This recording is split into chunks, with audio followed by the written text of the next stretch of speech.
Now, Sports Talk with Broads. Here's Hunter Brody. What is going on, everyone? The Sixers find a way to win in New York. It was not a beautiful victory, but the Sixers found a way in the second half to really come alive. They outscored the Knicks 62-44. I don't know what happened early on. Were they stuffed from Thanksgiving? Too much turkey? Bloated? I don't know. It didn't help that they didn't have their starting rotation. No Al Horford as he rests. Josh Richardson is out. Kyle O'Quinn not in the mix. So once again, this Sixers team is not playing with the full roster and playing with the starting rotation, and that bothers me. I know they have more talent than the Knicks regardless, but that's not what it's about. It's not about having more talent than the Knicks anyway. It's about having flow with this team. Instead of having the legit starters out there with Al Horford in the mix with Joel Embiid and Ben Simmons, Tobias, and Josh Richardson, you have Matisse, Thybulle, and Furkan Korkmaz logging in, starting minutes, and it's not what I want to see. It's just not. I was very underwhelmed with both of those two in this basketball game. They had an opportunity, and they did not seize the moment. Before we dive more into this game, I want to let you know about the promo code BROADS that you can use at SeatGeek's checkout page for $20 off of your total purchase. So you get to go to a game, you get to save money, use that money on beer, parking, food. It's a no-brainer. Use the promo code BROADS today. So the second half was all Sixers. Tobias Harris came out in the third quarter with a mentality that he was going to dominate. He scored early points. He knocked down a three. He made it happen. He set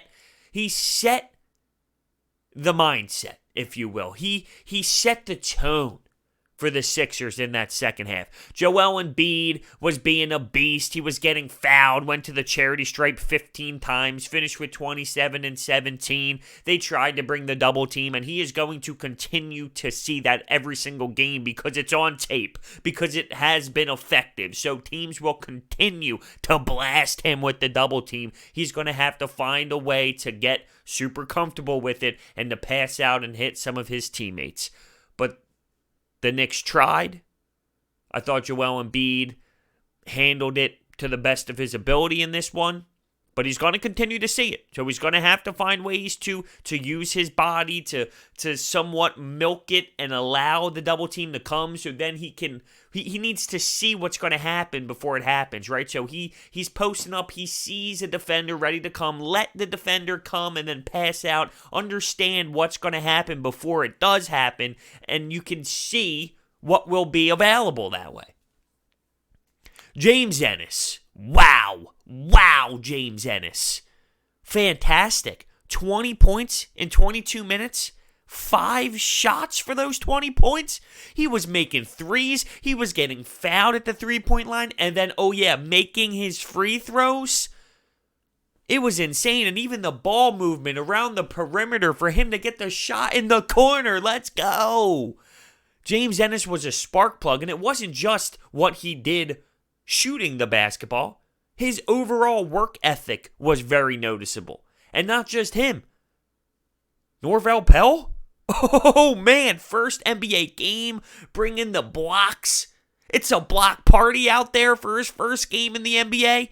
There was a moment where he was just protecting the rim, swatting balls, and going to the ground hard, getting right back up, swatting again, and there were fouls involved, but it doesn't matter. It's just about the intensity and the effort and the energy that he is providing for the Sixers. He was a spark plug in those moments. It was fascinating. Now, early when he got in, he tried to make a block and he got dunked on, but he's willing. I mean, he is absolutely willing to go up there and try to block anything. And I mean, that's all you can really ask for. Okay, get dunked on. All right, let's move on to the next play. And he just goes out there and he's going to contest anything that comes his way. You got to respect that. And he clearly gave the Sixers something. The Sixers fed off of what he was attempting to do out there, and not just attempting, what he actually did out there, which was blocking shots. Remarkable. Let's get to Ben Simmons. because he finished with 15 points. He had 8 assists. He got to the free throw line 10 times. So in terms of being willing to get fouled and to go to the charity stripe, this has been the most I've seen in a while out of Ben Simmons. The most I've seen him taking free throws. The issue, 50%. Not good enough. Absolutely not good enough. I can't be satisfied with him just being aggressive. All right, Ben, you're being aggressive. Woohoo. No. It is time for him to start knocking down those free throws. This isn't the jump shot we're talking about. This isn't the three-pointer, the mid-range jumper. No, this is the free throws. He needs to be shooting better than 50% in a basketball game from the free throw line. So it is a step. Woohoo, he's getting fouled. It's time to execute now. He's been in the league long enough. The free throws, come on, brother. You got to be able to knock those down better than that. But he finished with 15 points and 8 assists, and he did have a monster steal late on an inbound play. They were trying to put the ball into R.J. Barrett's hands. He steals the ball instantly, slams it for 2, and it was a big momentum switch as that put the Sixers up 7 late in the fourth quarter. Oh, Ben Simmons is something else with me. I love him to death, and he's the most frustrating athlete in the world at the same exact time. That's just reality, and that's how it's going to be for the rest of time. I just know that's how this will play out, and there's nothing I can do about it. So this is how it's going to be. I don't know what happened early. The perimeter defense was abysmal. They were knocking down shots left and right. The Knicks look like the Golden State Warriors in their prime, knocking down all of their shots. And this is coming from a 4-win basketball team. So I didn't assume that would keep going. I thought at some point they would stop. But the intensity from the Sixers defense made that stop. They picked it up defensively. The Sixers also struggled insanely to knock anything down early. They were missing three-pointers, wide open threes. It was really tough to watch. But once the second half started, they were willing to get fouled. They were willing to go into the paint. They were willing to take it to the rim. They were settling in the first half of the threes. Well, it wasn't there. So what do you do when it's not there? Bang. Go to the rack. One thing that pissed me off. End of the third quarter, the Sixers made a push, they made a run, and they had the last possession of the third. Clock's coming down, and it looked awful. No one knew what they were doing. Ben Simmons to Trey Burke. Trey Burke doesn't know what he's doing. Tries to get it to Joel Embiid. He just has to throw something up over his head. Big picture with this basketball game, it doesn't mean anything, but I've seen this team at the end of quarters have last possessions and they get nothing out of it. You need to at least acquire some sort of good look. They fail getting good looks in moments like that, and that does go back to Brett Brown. It goes with his style of letting the team just do whatever they want. And in those moments, that doesn't work. Ben Simmons isn't smart enough yet. He's not talented enough yet because he's so limited due to the fact he will not shoot. There needs to be more structure in those moments. I can't be satisfied with a garbage look at the end of the third quarter when you have the last shot and when you have the ability to set up a play where your team can get the best look. That's what coaches do. They put their team in the best position. They have plays where they can get effective looks. Well, I'm sorry, but Ben Simmons and Trey Burke passing back and forth at the top of the three-point line, I don't know what they were doing. You got to do better than that. You just have to.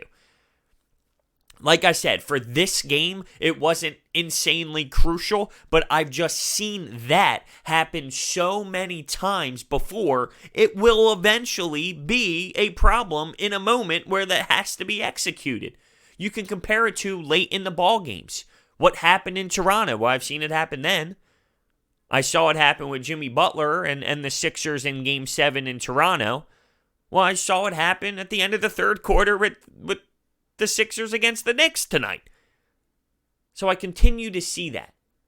And it irks me. And one other thing that irks me with Brett. Furkan Korkmaz.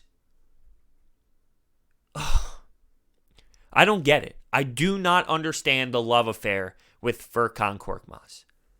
Now let's get to him today. I didn't think he had a strong game. He's missing a ton of threes as of late. He went on that hot run, and he'll throw a 17-point game in there once in a blue moon, it seems. But he has been struggling from three in the last few games, and if he's not hitting threes, he cannot be on the floor because he is a liability defensively. So I was not a fan of what I saw out of Matisse, and I don't understand why Brett loves him to the extent that he does. With Matisse Thybulle, 0 points, 20 minutes, you gotta be better than that. He didn't really change the game. And we're not going up against elite talent on the other side. The Knicks have a bad roster. This was a game where I thought Matisse getting a nod in the starting lineup, he should be able to be a difference maker. He should be able to put his hand on the ball. He was not really noticeable in this one. After having the game that he did the other night, knocking down the threes, getting some steals, some blocks, to get the start, to get a chance to really make some noise and maybe put yourself over the edge and maybe put yourself over Furkan Korkmaz. He came up small. He did. He came up small. I was not a fan of that. And I don't like Furkan and Matisse on the floor at the same time. I don't really like Neto anymore. In the first few games that he had, I liked how he was a floor general, but now that you're getting more of a sample size, Trey Burke is the obvious answer over Neto. Because Trey Burke has the ability to at least create his own shot. He's not a good defender, but he at least gives you something offensively. He can create his own shot. And speaking of offense, you actually saw Ben and Joel have a pick and roll in this one. Wow. How about it? A pick and roll. I should not be this excited about a pick and roll in 2019 in the NBA. But you did see it with Ben Simmons and Joel Embiid. Now, post-game, you know how they interview all the players? Well, Ben Simmons was getting interviewed, and it comes up underneath with, normally it has a stat line or it says something. It says, Ben Simmons has never lost to the Knicks. Like, what? Out of anything you could put underneath of the bar, stats, anything. Ben Simmons has never lost to the Knicks.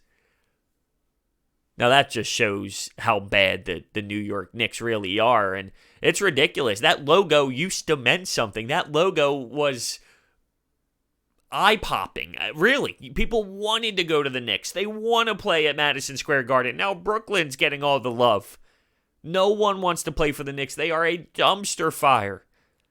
It's crazy when you realize how powerful that logo really is. It's been a long time, too. The more you think about it, the more you sit back and think about how bad the Knicks have been. It's been a long time since they really were successful. They have guys on their roster now that they're trying to build with, but it's really not going to be anything game-changing. I mean, R.J. Barrett's a nice player, but far from what they really need. How about Marcus Morris, of all people?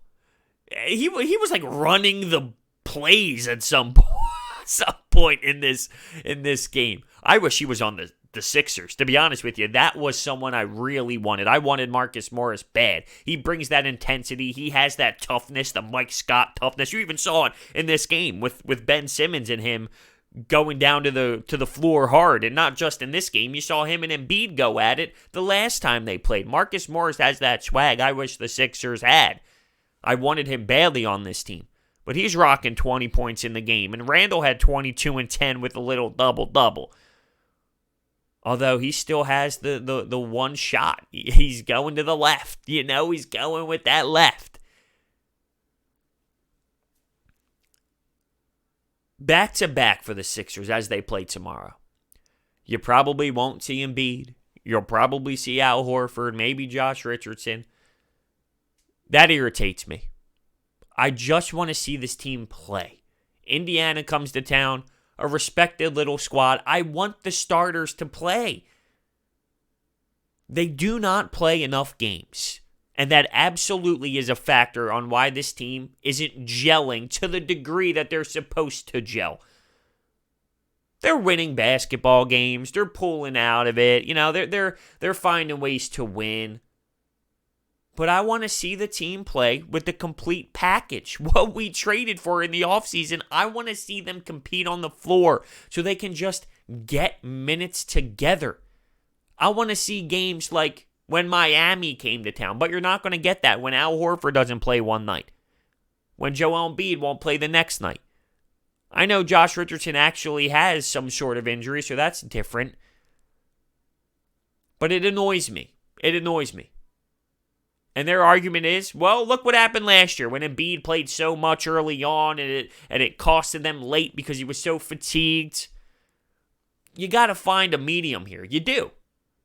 You can't just have this team not play together for majority of the regular season and then throw it into the playoffs and say, well, we played 40 of the 82 games together. I can't roll with that. But speaking of toughness, I spoke about Marcus Morris, Mike Scott, and this isn't a positive with Mike Scott. He's been awful. Another game where he did not make a three-pointer. He's jacking them up. He looks just like Tobias Harris did when Toby went through that ugly stretch of shooting.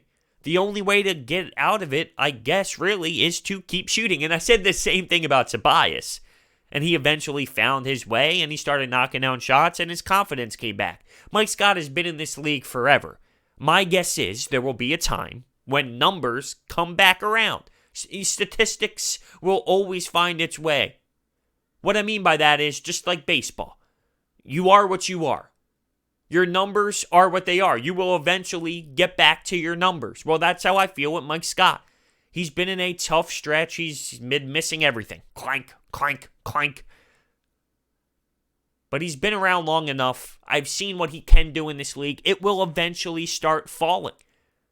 The only way to get out of it is to continue to do it, really. But it just sucks when he keeps throwing them up there. No. But until one falls, that's what he kind of has to do. It's not as if he was jacking random shots up. Now, if he's getting double-teamed, which he never would, but I'm just saying, if he's getting double-teamed in the corner and he's turning around, fading away, throwing up shots, well, then he can be disappointed. If he's wide open, he has to take it. This is the NBA. You have to take the shot. And he is open. He is open. He's not forcing them. So the Sixers get the win. It started bad. It ended very well. It's just as simple as that. The second half was a totally different basketball game. The Sixers outscored them in the fourth quarter. They outscored them in the second half 62-44. They turned it on defensively, and they were actually able to hit their shots in the second half. They had the will. They looked determined. I know it sounds silly because it was the New York Knicks and the team stinks, but they did have this look as a team that they were determined to get that win. They knew what they needed to do to get that win, and they were willing to do it. Give it to Joel. Let him get fouled. He was a beast. He couldn't be stopped. He made his free throws.